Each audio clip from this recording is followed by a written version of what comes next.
Hi everyone, I'm Kaustubhi Agarwal and welcome back to our series on behavior therapy, where we break down how science-backed strategies can help us change patterns and improve our lives.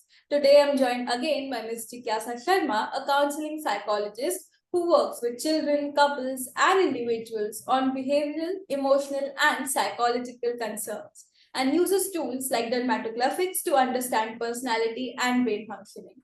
In this episode, we are going to step a deeper looking types of behavior therapy and how each approach that helps process emotions. We'll explore how people find the right fit for their needs. My first question to you is we hear so many therapy names CBT, DBT, ABA. How are they different? Somewhere different, and it is a part of a behavioral therapy as well. And CBT and DBT is somewhere a mixture of a therapy, right? So CBT stands for cognitive behavioral therapy, where we are actually working with the cognitive process. Cognitive process includes your thought, mind, your overthinking, whenever your thought triggered. So it is all the process of a cognition, right? Your memory, your observation, your thought process, negative pattern, negative thought pattern. These are the process of a cognition. Then we talk about the DBT, which is actually a mixture of CBT, that is a dialectical behavioral therapy. In dialectical behavior therapy, we work with the emotional dysregulation. When actually the person is having lots of ups and downs with the emotions, and in this dialectical behavioral therapy, we actually study and we actually learn to manage your emotions in a better way, right? So CBT is working with the cognition part, your thought process. DBT is working with your emotional part, that is your emotions, dysregulations, and everything. And behavior is, we are aware of what we are aware of, what actions and what are the responses we are giving to the environment or we are giving to the situation, right? So CBT is related to your thought pattern. That is, this is a cognitive behavioral therapy. DBT is a dialectical behavior therapy, which is related to your emotions, and behavior is a response or a actions. It could be maladaptive behavior due to the reason of cognition or emotions, and just because of having a lots of disturbance in cognition or emotions, which leads to a particular maladaptive behavior, right? So this is the basic difference between DBT, CBT. And talking about ABA, you asked about the ABA. So ABA is an applied behavior analysis, which is generally used for the children who is having autism, right? So it is like a process where we are teaching those children to have a desired behavior or to adopt a adaptive behavior through different type of techniques. It could be a positive reinforcement, rewarding them. So this is a technique where we are helping them to adapt a positive behavior, and it is basically used for the children who is having autism spectrum disorder, which is known as ASD, children who is having ADHD. So ABA is usually used for that purpose. Do therapists ever mix different approaches? Like you said, one is for cognitive and other is for, emotional behavior, and the ABA is used mostly for kids. So, do therapists ever mix different approaches for any person? Yeah. See, for the ABA, it is totally a different approach for the children who is having mental illness or a mental issue, which is autism or ADHD or any other issues. DBT and CBT and the behavior therapy could be used together. ये एक साथ use हो सकती हैं. We can mix it together because when we are working on the behavioral part of the person, like in the previous episode we have discussed that every behavior is maybe a learned behavior or maybe a observable behavior. But when someone is coming to you who is having anxiety issues, who is having a suicidal thoughts, or maybe who is having anxiety, depression or something, so yes, there may be a something negative is also ongoing in their cognition part, or there must be a very emotional dysregulation for sure. That's why they are into depression, that's why they are having a lots of anxiety issues, panic issues, or maybe having a suicidal thoughts. So yes, we can use it together, and it is very very effective in all the way. Other videos, we've also learned that speech therapy is also, a very important part when it comes to autism and with children. Hmm. And already behavior therapy is a subtype of therapy. So why do we need another types of behavior therapy as well when there already exist different types of therapies?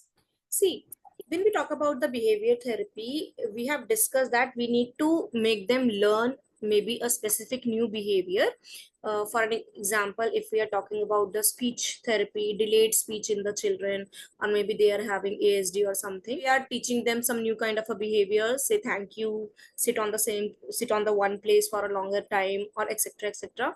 Or maybe they are doing some kind of a wrong or a maladaptive behavior, we are replacing it with the adaptive one. So that's why whenever we do the behavioral therapy or the ABA, that's what we have discussed. So ABA is actually a part where we are actually working with their behavior, right? And we are just giving the reinforcement, and we are just trying to improve their specific kind of behavior, right? They are having autism, maybe they are not following the hygiene routine, or maybe they are not into the social interaction, because we have seen a lots of difficulties in this area who is having ASD or ADHD. So we are teaching them in ABA is actually teaching them, or a behavior therapy is actually teaching them a specific kind of a behavior to adapt. Or any maladaptive behavior, we need to replace them with the adaptive one, maybe by giving the positive reinforcement, reward system, and maybe they are not they are not aware, or they are not able to understand what is a negative reinforcement I get. So we usually use the positive reinforcement or the positive punishment for that child. So this could happen for the ABA. That's why behavior therapy or the ABA is used for the behavior purpose. When we talk about the speech therapy, when we talk about the OT, occupational therapy, this is also used. It is particularly used for the vocabulary part. The child is not able to say water, right? He is just putting finger or giving sign to have water, but he is not able to speak water. So speech therapy is helpful to speak, to have a speech of water, and maybe they are using shaping method of say wo, then t, then e, and then r. So speech therapy is for the verbal communication. OT is for the fine motor skills. Occupational therapist is used for the fine motor skills, how to grab, how to pick, how to run, how to tie your shoes, how to use pencil, etc., etc., using your fine motor skills. And ABA is using for a particular behavior to change, or maybe a particular behavior to adapt. That's why different therapy is required. Right. Yeah. So are these therapies based on research? Like, okay, this is how a human brain functions, or this is how a person functions in any kind of disorder, or they are more based on trial and error? No, it is whatever we are using, maybe ABA, DBT, and CBT. It is not just a trial and error. It is a totally research and the experimented therapies. People are working on these therapies from so many years, and it gives 100%, like it gives a positive outcomes, and a very, it comes with a very positive, effective way, right? So it is not just a trial and error something, it is the fix that if somebody is having autism, so ABA would be applicable, and ABA is going to be very helpful in that scenario. If someone is having any kind of a anxiety issues or a depression, any kind of a suicidal thoughts, there must be a emotional dysregulation of the person. He's not able to control their emotions, he's not able to handle their emotions, and that's why they are doing something wrong. So we know that DBT is very helpful in that scenario, because in DBT we are focusing on how to regulate your emotions, how to use your coping strategies, how to do the mindfulness strategies, living in a present, how to distract yourself, how to work with your coping strategies. So this is not something trial and error, let's try, is it going to be helpful or not for the person. It is proven, it is proven that yes, it is very effective in these particular scenarios. Supposedly, if I am a parent or a teacher, so how do I know that what approach is effective for my child, or what does my child need? Yeah, it depends on the behavior of the child, right? If the child is throwing random tantrums, because, and you understand that earlier he was doing that, he learned that behavior and he's repeating the same behavior, like the example I have given in the first episode, the child learned that I need to shout, I need to scream, and I will get what I want. So we understand that this is a learned behavior. Maybe the third time or the fourth time mama is not going to purchase, or mama is not going to bought what the child needs, right? We have understand this is a learned behavior. But sometimes if we see that child is not able to control their emotions, he becomes aggressive, he becomes violent, or he is not as expressive what he has been going through, or child become very isolated, child is not sharing, child is not expressing, child is not able to manage, or the person is not able to manage their emotions. So it also comes this scenario with the on the behavior of the person. Same with the cognition part. Maybe the person is having lots of a cognitive distortion. People are judging me, people are doing this, I'm worthless, I'm not good enough to do that, I'm not able to handle my family, or I'm a failure, I'm not going to achieve good in my life, I'm not going to have good marks in my exam. So we can understand that there is something different or something fishy in their thought process. So through the behavior of the person, we can identify ki, yes, what is the requirement. Maybe the person is having a negative thought pattern, or maybe the person is having a cognitive distortion, maybe the person is having an emotional dysregulation, and maybe the child is having a normal behavioral tantrums, and we need to modify that. So it depends how the person is reacting to the particular situation, how the person is giving responses to the environment. And through those assessments and observation, we can find out that what is more effective therapy is for the person according to their requirements. And also, can one person try more than one type of behavior therapy in their life? Yeah, they can. If the person is having negative cognitive pattern or having cognitive distortion, they can go for the CBT. CBT also involves the behavioral therapy. They can specifically go for the behavior part, they can specifically go for the art therapy, they can specifically go for the DBT. And yes, multiple therapies could be taken by a one person. It is possible, it is okay to have different therapies. As we said that ABA is more, effective for children, or the, symptoms are more seen in children. So is there an average age group of people who might need different types of behavior therapy? See, if we talk about the ABA, to sure, see, in a very early age, during the age of 3-4 years, we can easily detect the ASD. Autism could be detectable in a very early age if the child is having autism, right? So after diagnosis of autism, we can see our child is lacking in the particular behavior, so we can go for the ABA. We can directly go for the ABA. And for every autistic child who is taking therapy, ABA usually is giving to the child, right?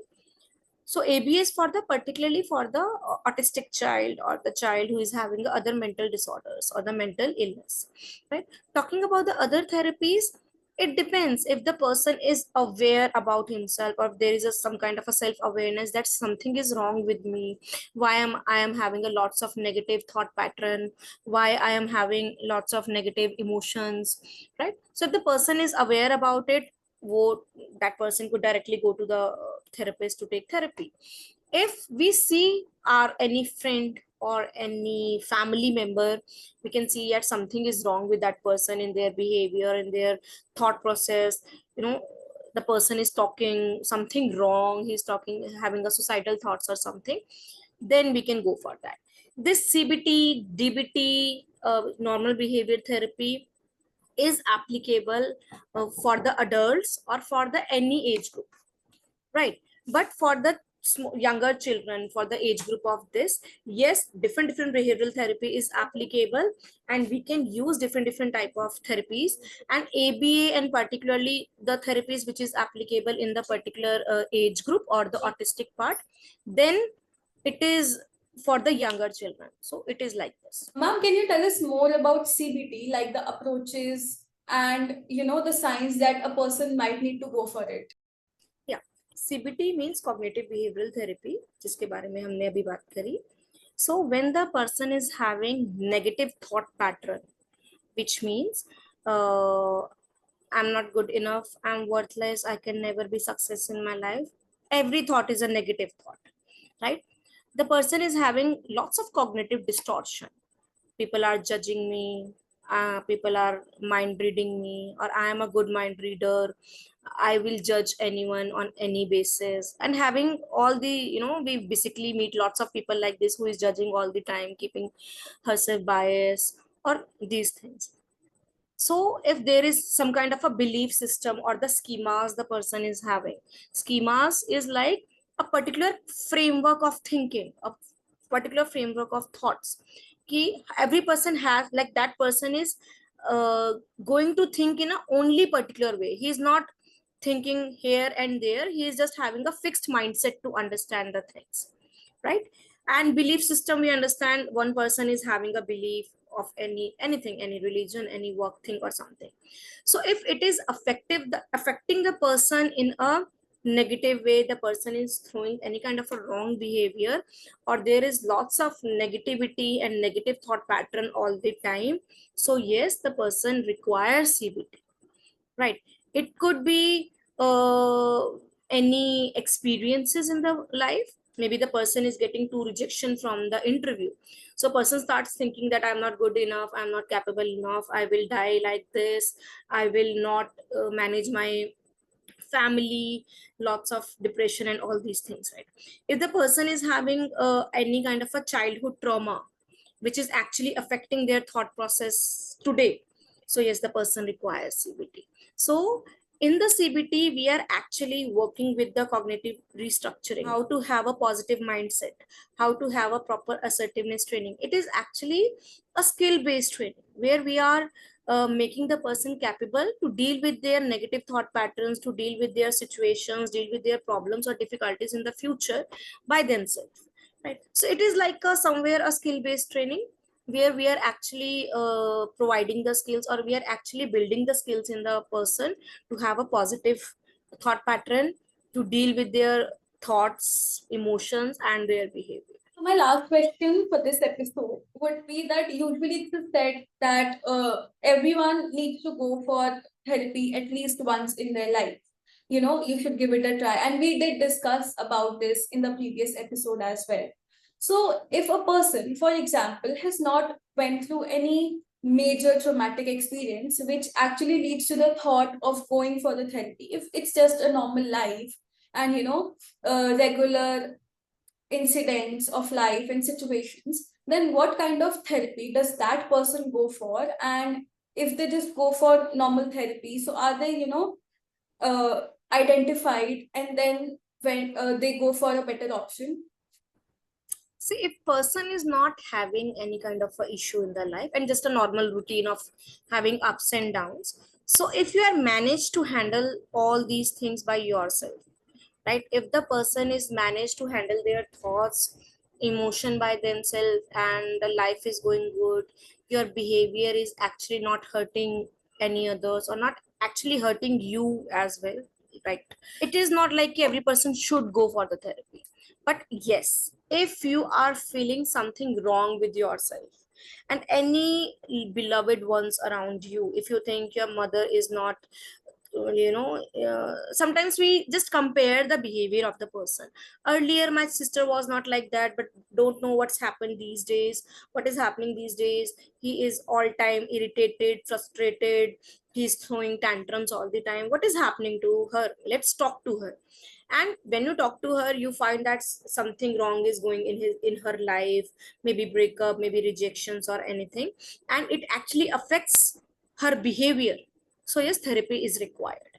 If you are not managed to handle your emotions, if you are not managed to handle your thought process by yourself, so therapy is required. If there is no such kind of issue, it is your choice, because therapy is just giving you a new insight to the life, or therapy is actually giving you a new insight or a knowledge about a perception of, or taking the information from the environment, how to deal with your problems and difficulties. So I said that every therapy is like a skill based training. You are creating an ability in the person to deal with your emotions and thoughts by yourself. If you want a new skill for yourself, or if you have any kind of a issue in your emotions, in your thoughts, or in your behavior, so you should definitely go for therapy. Right. So that's a wrap on episode 2. I hope this gave you a clearer picture of the different parts within behavior therapy and how they can help. In our next episode, we'll talk about how these therapies help with trauma and past experiences and how change is possible even after the hardest chapters. Thank you.